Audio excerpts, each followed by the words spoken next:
John, what happened tonight? Yesterday they gave us a raid notice, I guess, and today they served it at 5 a.m. While there's actually legit people sleeping in their tents, like the homeless. But as American society as a whole, we treat them like trash and we pretend they don't exist. But Occupy Boston acknowledges homelessness, and we shelter them, we feed them, and we clothe them. Besides the homelessness, there's protesters sleeping. And a lot of them could not make it out of their tents in time, and they were arrested. No fucking notice. Did they arrested people in their tents, not just the people sitting down? Speak. Tell me about that. I don't think they actually went into the tents, but I think that a lot of people were not given enough time to really get out of there or get any warning. I personally know that as soon as they knew that there was a raid, they sent out the text message, like they always will. I was back here within 2.5 minutes of that text message going out. By the time I got back here, 2.5 minutes later, there were already 2 lines of riot cops, and they weren't letting anyone through. And I asked if we could get in, and they said that anyone that tried to cross the line at that point would be arrested. So, I mean, emergency text message system, 2 minutes later, everybody's there, so I think that they just kind of snuck up the very last minute. So. Do you know if there was anyone who wanted to leave the camp, but they didn't let them leave the camp? Oh, they're going to get coffee, boo. Because they didn't wake up in time? I know that, I guess they told the medics in there that they were letting medics through out here, and the medics out here couldn't get in.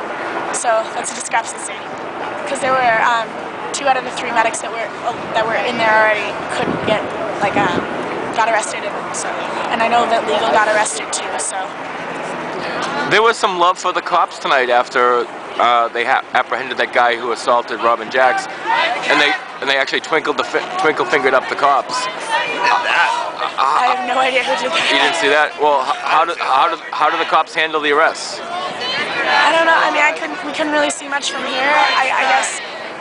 In my opinion, I think that they could have handled it a lot better if they'd given some prior notice, even, half an hour, an hour, or some, they kind of kept indicating that they would give us some notice whenever whatever happened. And there was obviously no notice. Everyone's kind of, I think, a little shell-shocked at this point.